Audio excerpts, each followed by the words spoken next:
আমরা রেস্টুরেন্টে গিয়ে অনেকবারই কড়াই পনির খেয়েছি। তো আজকে আমার হাজব্যান্ডকে বলেছিলাম যে কড়াই পনির বানাবো। আর এই যে মাক্কাই আটা, এটা আমি অনলাইন থেকে অর্ডার করেছিলাম। তো ওকে পনিরটা নিয়ে আসতে বলেছিলাম। তো আমি প্রথমে ইউটিউবে দেখে নিলাম যে কী করে বানাতে হয়। তো মাক্কাই আটাটা প্রথমে দেখলাম যে গরম জলে কিছুক্ষণ মানে ফুটন্ত গরম জলে মিক্সড করে আর ঢাকা দিয়ে রাখতে বললো। তো আমি সেই জন্যে কিছুটা একটু চটকে চটকে, তো গরম অবস্থা চটকানো যাচ্ছিল না, তারপরে আবার ঢাকা দিয়েও রাখলাম। আর ওদিকে পনিরের জন্যে কিছুটা শুকনো মশলা আমি প্রথমে দেখে নিলাম যে কী করে আগে ভেজে নিতে হবে, সেই ড্রাই রোস্ট করে ভেজে নিলাম। তারপরে রসুন আর কাঁচা লঙ্কা আর কিছুটা টমেটো সেগুলো ভেজে নিয়েছিলাম, সেগুলো আমি পেস্ট করতে দিলাম।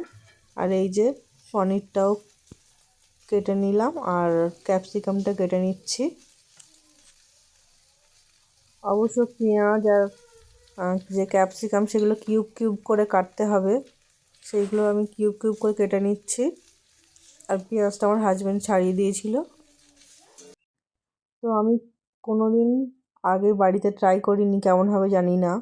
আমার হাজব্যান্ডকে বলে দিচ্ছিলাম যে খারাপ হলেও খেতে হবে, ভালো হলেও খেতে হবে। আমি জানি না ভালো হবে কি জানি না। সব থেকে বেশি কষ্ট হয়েছে আমার মাক্কাই রুটিটা করতে। অ্যাকচুয়ালি যেরমভাবে বলেছে সেরমভাবে হয়নি। তো আমি একটু হালকা হালকা করে নিয়েছিলাম, ভেজে নিয়েছিলাম ক্যাপসিকাম আর পেঁয়াজগুলো।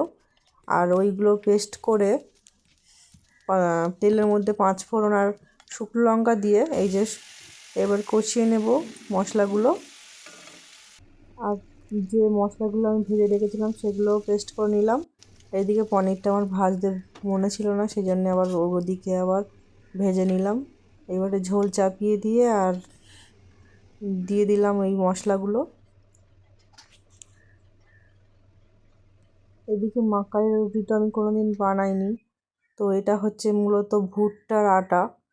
তরকারিটা প্রায় হয়েই গেছিলো, আমি একটু ফ্রেশ ক্রিম দিয়ে নামিয়ে নিয়েছিলাম। এই যে দুটো বাজরা রুটি করেছি আর এই 2-4টে, তাই আমার জীবন পার হয়ে গেছে বানাতে বানাতে। এরপর আমি পনির দিয়ে আর বাজরা রুটি অল্প একটু দিয়ে হাজব্যান্ডকে খেতে ডেকেছিলাম। তবে খেতে আমার খুব একটা ভালো লাগেনি, কোনো রকমে খেয়েছিলাম। ভিডিওটা ভালো লাগলে লাইক অ্যান্ড সাবস্ক্রাইব করে দিও। টাটা।